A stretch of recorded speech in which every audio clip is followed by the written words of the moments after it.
Hello, everyone. Welcome back to the American Pop Culture Series channel for all my pop culture lovers out there. The view today was so good for a few reasons, right?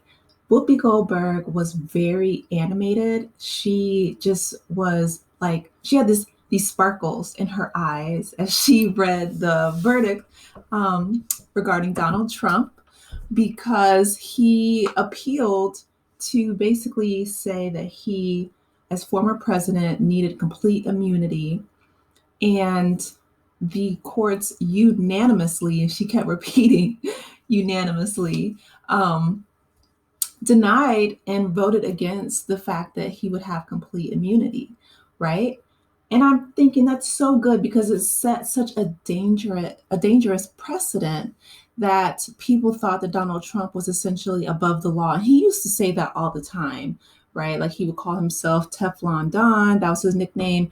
He said that if he went and shot somebody in the middle of Fifth Avenue, that he wouldn't lose any supporters.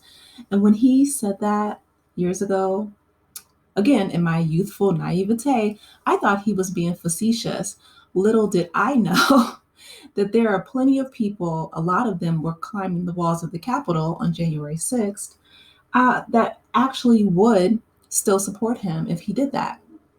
But anyway, I'm so glad that justice prevailed because, she said that no one is above the law. That means no one, not even if you were a former president of the United States. And it's good that, as a society, we need laws. We need people who are going to enforce the laws, because if we don't, then it's just going to dissolve into chaos. Again, people on January 6th climbing the walls of our Capitol, which is supposed to be a beacon of democracy, right? So I'm really happy for that victory, and I know that she was as well. Okay, so moving on, we have the next story. So, speaking of legal precedents, Jennifer Crumbley, she was found guilty on 4 counts of involuntary manslaughter after her son pow-powed 4 fellow students and injured 7 of them in 2021. This really it sets a legal precedent in this country because I feel like the USA, even though I love this country, right? I named my whole channel after it in pop culture. I feel like we do have a huge issue that no other country in the world has, right? And that is the accessibility of pow pows. We can't even say it on YouTube, especially for younger children. So, this case in particular is heartbreaking because the child was only 15 years old and he was given a pow pow for Christmas, right? Which is so dangerous and scary. Um, but he met with his mom and he met with the school on the exact day that he committed this heinous crime.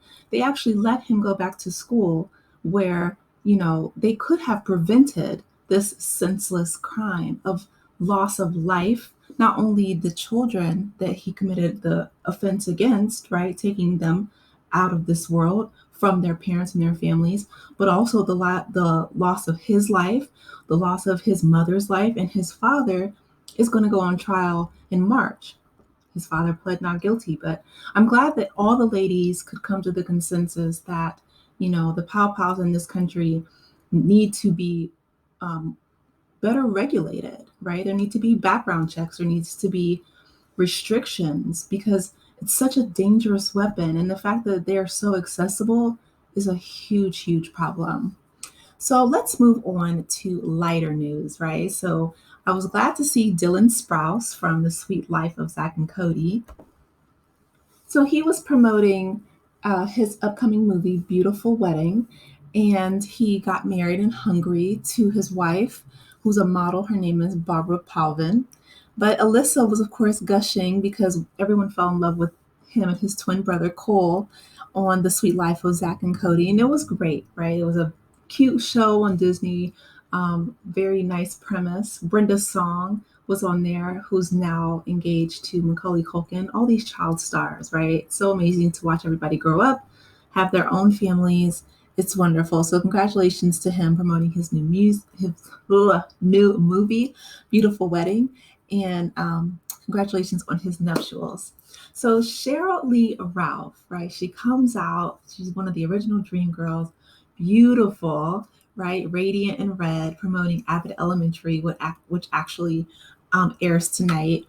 But Abbott Elementary is such a great show.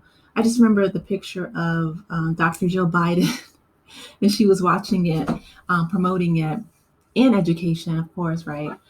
From Air Force One. But Quinta Brunson is such a genius. She's come such a long way. If you guys remember her first huge viral video where she's in the movie theater and the guy is ordering all the overpriced snacks and she's like, oh, he got money, right? So then she moves on to like BuzzFeed, and then now she is the Emmy Award winner, creator, producer, writer of Abbott Elementary. And so Sheryl Lee Ralph, just to see her career, right, from being on the Dreamgirls to playing Brandy's stepmother on Moesha to, of course, Sister Act, right? Singing your shoulda, coulda, wouldas. And back when I watched Sister Act when I was a kid, I didn't even know that Sheryl Lee Ralph was one of the Dreamgirls, right? I just thought that was Rita's mama, saying, Rita Louise Watson, you better get down here and get your nose in the books and out of the clouds. But anyway, so just to see her now playing Barbara, who is the veteran teacher, kindergarten teacher on Abbott Elementary, it's a joy. She is truly a joy to watch. And I loved, her speech when she won her Emmy. She's so uplifting and so inspiring and so encouraging. And the fact that, she said that when her dad passed away, that he kept a picture of her and Whoopi Goldberg at his bedside table. And she's like, Daddy, why? And he's like, same coin, different sides. And so he considered Whoopi Goldberg a daughter. And it was so heartwarming and touching. And she also said that she remembers when Whoopi called her on the phone. It was like, can you be here in 5 minutes? And she's like, where? And she's like, the CBS studios for Hollywood Squares. And Cheryl's like, I still have the Louis Vuitton luggage that you gave me on that day. And so Whoopi Goldberg, of course, being so gracious, she said, okay, well, we're going to do a reunion for Sister Act, right? And she said that we would love to invite you. And so she's like, of course. And then she's like, and we're also going to do Sister Act 3. Would you, be interested in being a part of it? And that's when she started tearing up. And I did too, right? She's like, oh, Whoopi, she will be delighted. And I love that, right? I remember when Keke Palmer, she shot her shot trying to be on Sister Act 3. And, Whoopi's like, I'm already on it. I already thought about you. Hopefully she plays. Maybe she'll play Sheryl Lee's daughter. That would be great. But it was really heartwarming. That's the adjective that I want to use for this particular episode. It was very, very heartwarming because, of course, The View is a political show, but I love the fact that Whoopi has such an impact on so many actors and actresses throughout the industry, right? Like there's so many that come and just kind of like gush over her and say, how much she meant to them growing up and how much she really means to all of us, to be honest. But yeah, I really enjoyed this episode a lot. And it was like the one time that, well, I shouldn't say the one time, but the ladies were not fighting, not even over, pow-pows. I